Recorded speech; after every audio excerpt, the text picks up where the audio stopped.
Thank you, and thank you to the organising committee for this event. I am PADRIG MANNION. I am the Secretary of the Peace and Neutrality Alliance in Ireland.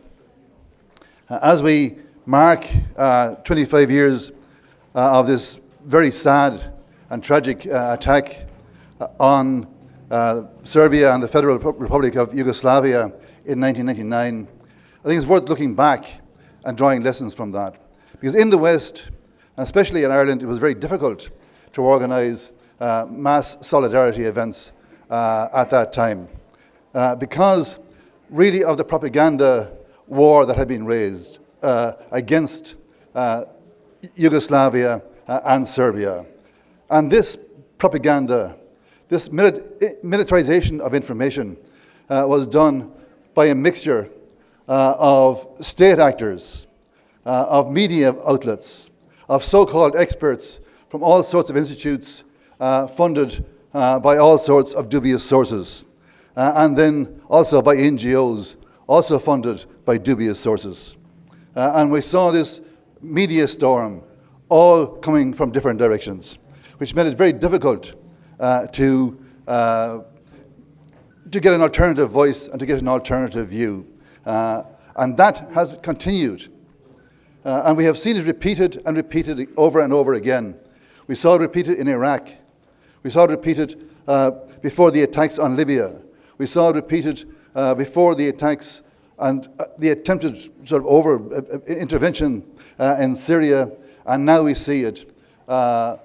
This, again, media attacks on Russia and on China.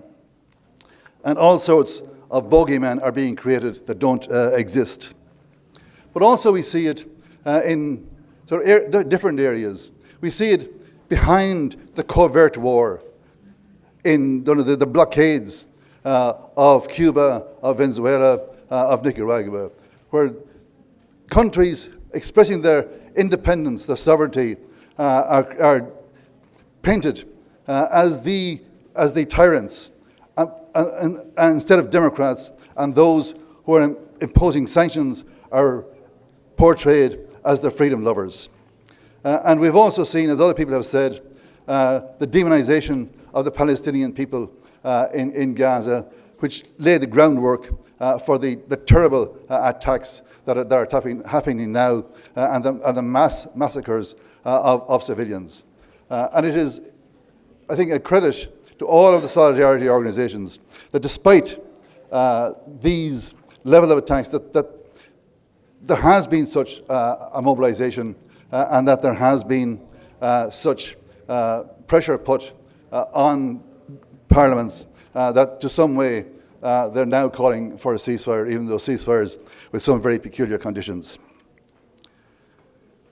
And at this time, everybody has noted that it is now 2 years since the beginning of the present phase of warfare in Ukraine. And it is worth looking at, I suppose, two outcomes of that, especially for Western Europe. One has been the economic effects of that, largely self-inflicted by the European Union because of its refusal to deal with Russia, its cut off of Russian energy supplies, and its collusion in the destruction of the Nord Stream gas pipeline.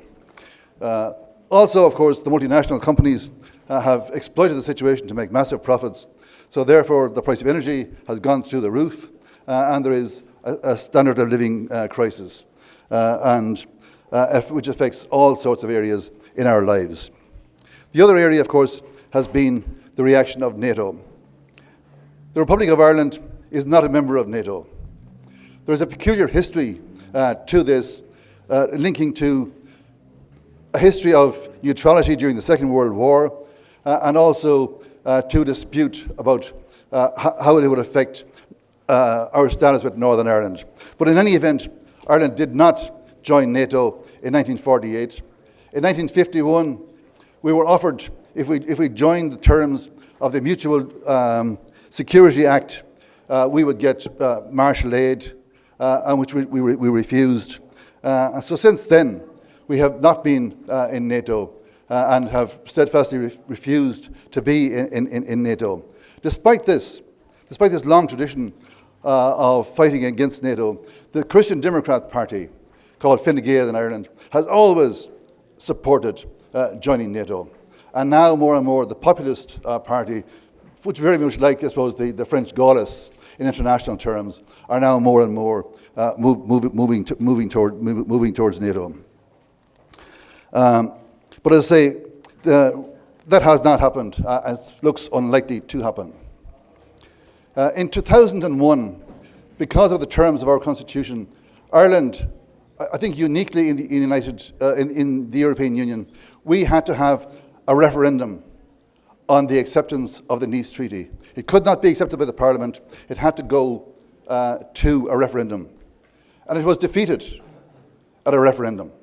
And a large part of it being defeated was a fear about the militarization of the European Union. Very well-founded fears, but they were made public in our campaigns against the Nice Treaty.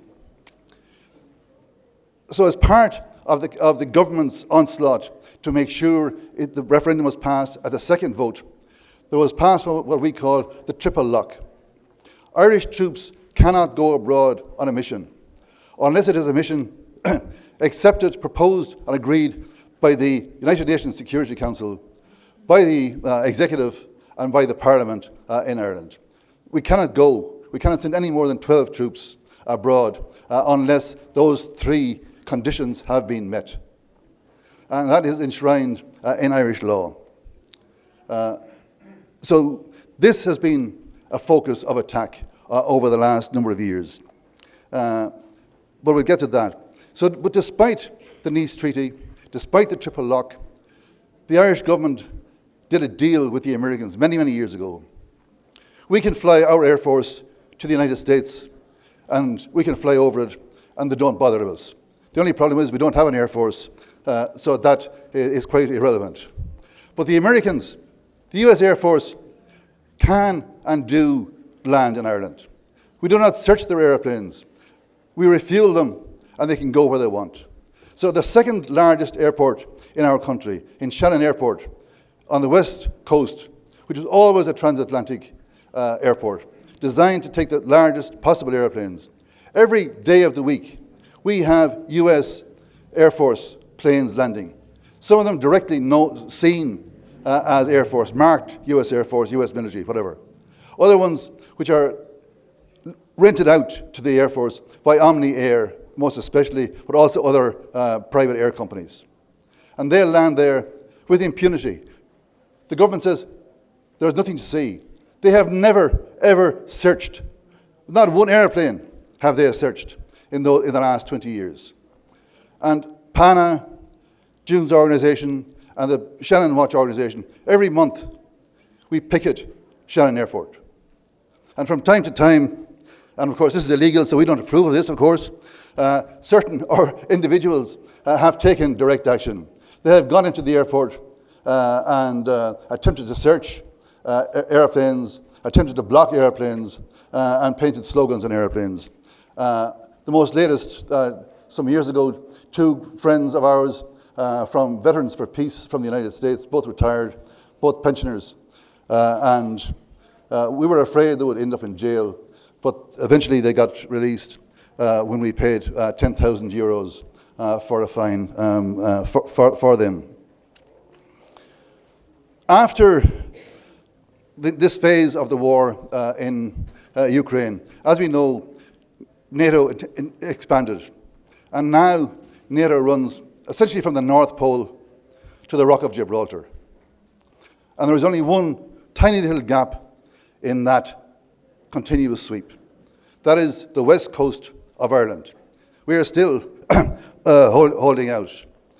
And there has been tremendous pressure put on Ireland to join NATO.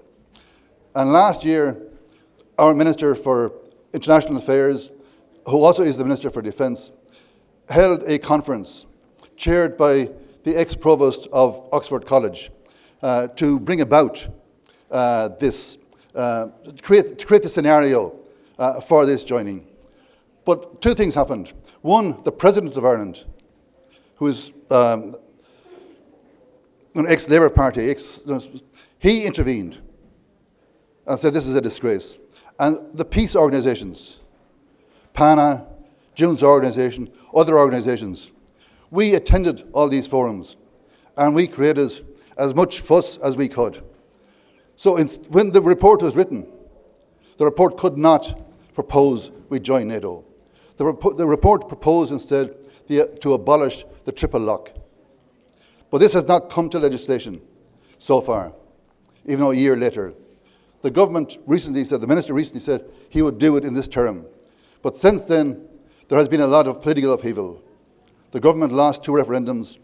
The Prime Minister took everybody by surprise last week and said he was going to resign. And a new Prime Minister will be elected in April. I think the government might have enough on its hands between now and the next election, besides something more difficult than this.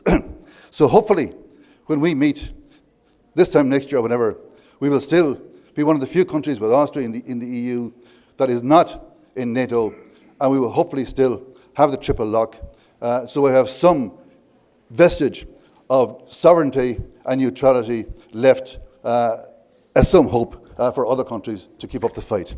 Thank you very much, and thank you to the organisers.